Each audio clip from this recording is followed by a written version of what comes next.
Malinaw mga kababayan na baseless kasi. Wala man siyang ebidensya na sinuhulan ni Enrique Razon yung mga congressmen ng National Unity Party para isupport si Speaker Martin. Kasi wala pong rason. Sabi nga po ng kampo ni Speaker Martin, it is illogical. Bakit? Wala man kalaban, wala man gustong lumaban kay Speaker Martin para na gumastos.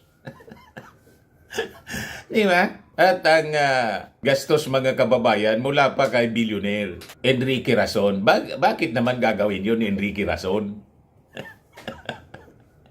O di ba? Sa inis po ni Enrique Razon, sinampal siya ng 110 million cyber libel case. O ito ngayon, tumiklop mga kababayan si Kiko Barsaga.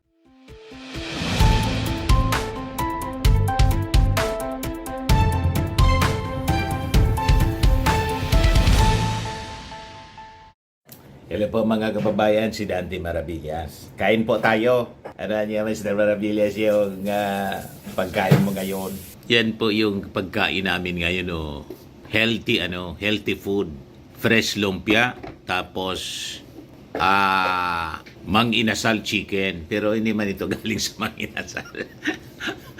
Basta grilled chicken pala, hindi mang inasal. Grilled chicken po. Yun, di ba? Tapos konting rice. Di chopstickaan niya, Mr. Maravillas. Ito yung uso ngayon para sosyal. Di ba? Ganon.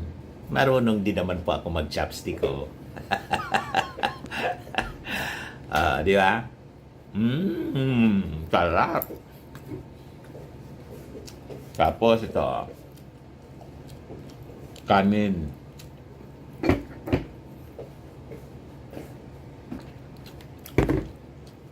Yung pagcha-chopstick ng kanin, yan ang problema.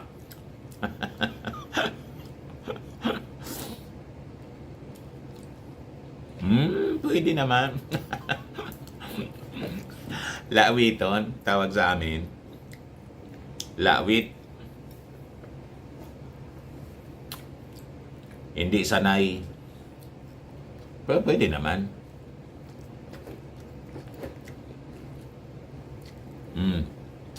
Sarap.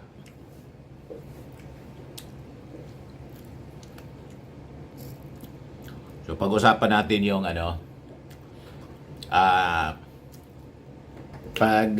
hingi ng apology ni Kiko Barsaga.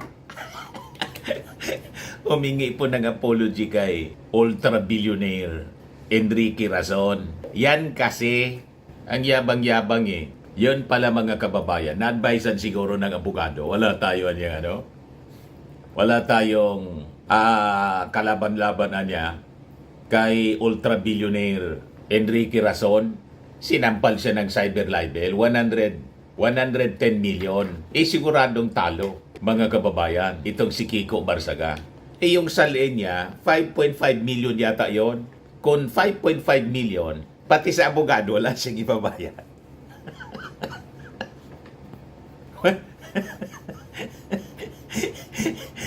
Wala siya mga kababayan na ibabayad. Pati yung mana niya sa kanyang magulang, nagsabi yung estimate, plus yung assets niya, halimbawa mga kababayan, aabot na 35 million. Isama pa yung mula sa mamanain niya sa kanyang magulang, ubos. Kulang pa. 110 million. Cyber libel. Yung moral damages and exemplary damages mga kababayan na hinihingi ni Enrique Razon. Kaya biglang kumambyo. Yan, balita ngayon. Barsaga to apologize to Razon. Says personal grudge fueled attacks. Ano kayo ngayon yung mga walang tigil sa panggagatong kay Kiko Barsaga? Paya kayo, yung mga DDS po, ang gawin ninyo, magtulong-tulong kayo, mag-contribute kayo. Magbigay kayo ng tulong kay Kiko Barsaga para pambayad sa moral damages. O diba? Di ano niya, Mr. Maravillas, ang mangyayari. Wala pang reaksyon si Enrique Razon kung tatanggapin niya yung public apology ni Kiko Barsaga. Pero kung ako kay Razon, kay Enrique Razon, didiretsuhan ko po itong si Kiko Barsaga para madala. Masyadong mayabang, mga kababayan. Yun pala, titiklop lang naman. Ibigay ko muna sa inyo itong balita, mga kababayan. Yan sabi dito, Barsaga to apologize to Razon, says personal grudge fueled remarks. Cavite Representative Kiko Barsaga has vowed to personally apologize to business tycoon Enrique Razon Jr. after accusing the latter of bribing his former party mates at the National Unity Party, admitting that his statements were fueled by personal grudge. Barsaga, during the TNT podcast of columnist Ramon Tulfo and lawyer Clint Aranas, aired on Monday, was asked by a netizen if he regretted going up against Razon, whom he accused of bribing NUP members into picking former House of Representatives Speaker Ferdinand Martin Romualdez for the 2025 House Speakership race. Malinaw, mga kababayan, na baseless kasi. Wala man siyang ebidensya na sinuhulan ni Enrique Razon yung mga congressmen ng National Unity Party para isupport si Speaker Martin. Kasi wala pong rason. Sabi nga po ng kampo ni Speaker Martin, it is illogical. Bakit? Wala man kalaban, wala man gustong lumaban kay Speaker Martin para na gumastos. Di ba? At ang gastos, mga kababayan, mula pa kay billionaire Enrique Razon. Bakit naman gagawin yun, Enrique Razon? O di ba? Sa inis po ni Enrique Razon, sinampal siya ng 110 million cyber libel case. O ito ngayon, tumiklop, mga kababayan, si Kiko Barsaga. Ngayon, sabi dito sa report ng Inquirer, in response to the question, Barsaga said he has a personal regret, admitting that his grudge toward Razon came after the businessman did not attend the wake of his father, former Cavite lawmaker Elpidio P.D. Barsaga Jr., despite them supposedly being close. May ganon, may tama talaga. Hindi lang, mga kababayan, pumunta si Enrique Razon sa lamay. Gagawan niya ng ganung kwento. Di ba po? Kaya hindi dapat ito palampasin kahit public apology pa siya. Diretsuhan dapat ito ni Enrique Razon para madala. May tama talaga po. At saka, yung pagdalo po sa lamay, hindi man dapat yun pinipilit. Kung gusto, mga kababayan, tao, sabihin pang close. Paano kung may napaka-importanteng schedule na pinuntahan? Hindi nagawa, mga kababayan, na makapunta para makilamay yung ultra-billionaire. Dahil lang doon, gagawan niya ng ganung kwento, mga kababayan, sisiraan niya. Yung sabi po ni Meow Meow, well, actually, it's more of a personal regret rather than a regret right now, because the case, before it all started, it's a personal story. So my father was actually, I'm not sure how to say this, but he actually worked a lot with Razon. He actually really liked Razon. And then afterwards, nung namatay si Kong PD, we did not see Razon there, sabi ni Kiko Barsaga. I was actually looking forward to seeing him in my father's funeral, but he was not there. So I was wondering why. And then eventually, that turned into a personal grudge against Razon because I was wondering why he was so close to my father, or my father believed he was so close to him, but he did not even bother to show up. Ganon kababaw, mga kababayan, yung paliwanag ni Kiko Barsaga. Malamang hindi man totoo, gumawa lang ng kwento para may rason siya, mga kababayan. Hindi naman masyadong mapahiya sa kanyang statement ngayon na gusto niya daw na mag-apologize kay ultra-billionaire Enrique Razon. Pero ang totoo niyan, sa tingin lang natin inadvise siya ng abogado. Kasi anya, paano kanya niyan makakabayad ng hinihinging moral and exemplary damages? Napakalaki. 110 million lahat. Yung salin mo, 5 million plus lang. Ipaganon na niya, pati niyan yung attorney's fee ko, hindi ka makakabayad. Mag-apology ka na lang niya, humingi ka ng tawad. So sabi ni Barsaga, sinabihan siya ng kanyang tatay that everything that happens within the NUP happens with Rason blessing. And when the issue with Rason erupted, a close staffer of the older Barsaga said that the former lawmaker sent out letters to different people before he passed away. Among them was Rason. In the letter, Representative Barsaga said that his father supposedly asked Rason not to attend his wake as it may be a risk for him being a senior citizen. And then afterwards, recently, nung nagkaroon ng kinasuhan na ako ni Rason, I talked with one of my father's previous staff and yung kasama niya sa ospital noon, he actually sent a letter to all of us when he died.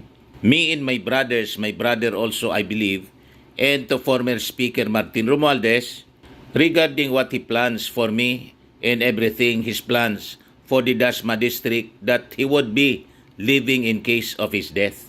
Tapos niya, pinakita din sa akin yung letter ni Kong PD kay Rason, and that's the one that involved Congressman PD telling Rason he has been thankful, he appreciates the opportunity being able to work with him.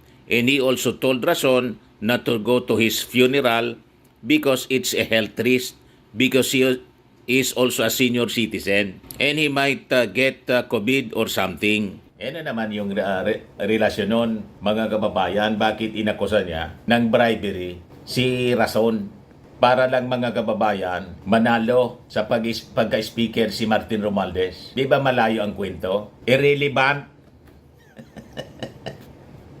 Dahil lang doon mga kababayan sa walang kakwenta-kwentang istorya, bigla niyang inakusa, mga kababayan, si ultra-billionaire Enrique Rason, namigay daw ng suhol, binayaran yung mga congressmen para isupport si Martin Romualdez sa pagka-speaker. Napakalayo po. Pagkatapos ngayon, mag-apology siya. Kasi pag natalo siya mga kababayan sa 110 million cyber libel suit, ang labas niya niyan mga kababayan, magiging mahirap pa siya sa daga.